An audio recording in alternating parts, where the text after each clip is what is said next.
Alright, everybody, it's time for another edition of that show. You know what show I'm talking about. The show that takes you through history.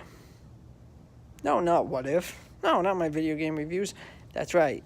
It is the MLB Time Capsule. And folks, today's a special episode because we've reached 10 World Series. Started in 1903, now up to 1913. That is 10 years. So hooray for us. Alright. So, 1913. Woodrow Wilson was the new president. Star Wars was not even conceived yet by George Lucas. And the Chicago Cubs, wait for it, they're not World Series champions. Alright, so on the right-hand side, representing the American League, led by owner, manager, Connie Mack, featuring Hall of Famers Eddie Plank, Frank Baker, among many others, from the great state of Pennsylvania, representing the city of Philadelphia. The Philadelphia Athletics! Yay! Soon to be Kansas City and Oakland Athletics too, just throwing that out there. And on the left side, the three-time defending, reigning, undisputed National League champions, led by manager John McGraw, featuring Hall of Famers Rube Marquardt and Christy Mathewson in his swan song World Series, representing the state of New York and New York City, the New York Giants. Yay! Alright, folks, if you've been following this series, you know what happens. The Giants lose yet again, because I said that in the last video, that this is their third time. Can they reverse fortune? And the answer is no, they can't. So this was another boring World Series. Philadelphia wins 4-1. Giants, what are you doing over there? This is your third opportunity. It's just like Detroit. Remember Detroit got to 3 World Series and they lost all of them?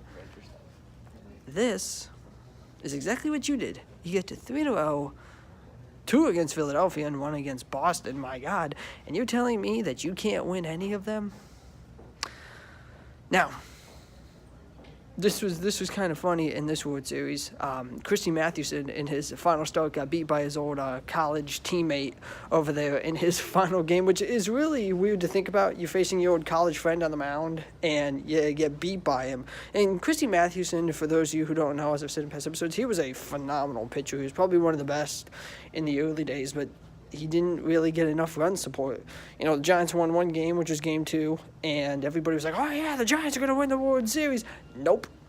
This was a Philadelphia team that had so many players, so much talent, that it was very hard to compete with them.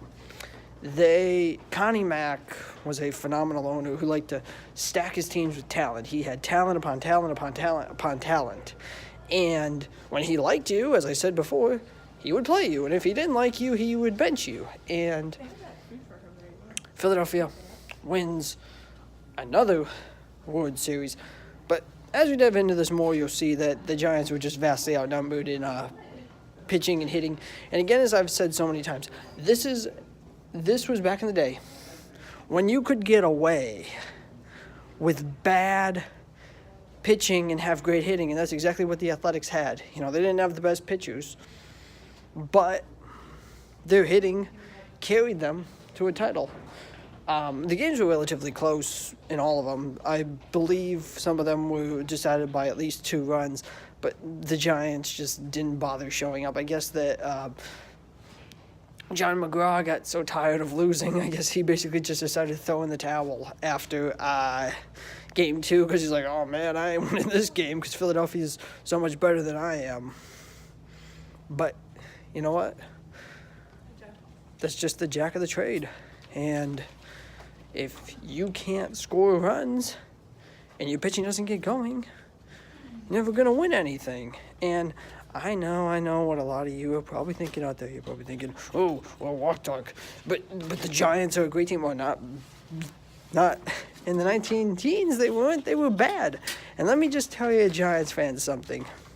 We're going to see you again in the 1920s in 3 straight World Series. Yes, folks, I'm giving that away for a future episode. And it's not going to be pretty who they face. The greatest team in the history of teams, my Yankees. Yeah! But we're not there yet, okay? The Yankees right now, they suck, and they're the Highlanders. But anyway, Philadelphia gets another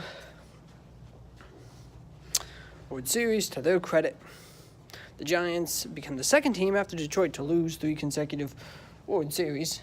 And I'm guessing that Christy Mathewson wanted his second World Series, and he never got it. Although his high school teammates certainly did, who he lost to. I can only imagine that on the field. Imagine if you're Christy Mathewson trying to pitch, and you see your high school teammate, or your college teammate, is just striking out everybody, and you can't even do that. So, Philadelphia gets their second World Series. And next time, folks, that we talk is going to be 1914, because, chronological order. And the Athletics are back, yet again. That's right, Philadelphia and Connie Mack looking for yet another World Series. Is he going to get it? I don't know, you just have to wait and see. And who are they playing? Oh, look at this, they're playing another team from Boston. No, not the Red Sox. The future Atlanta Braves. The future Milwaukee Braves. But they're in Boston. The Boston Braves are here.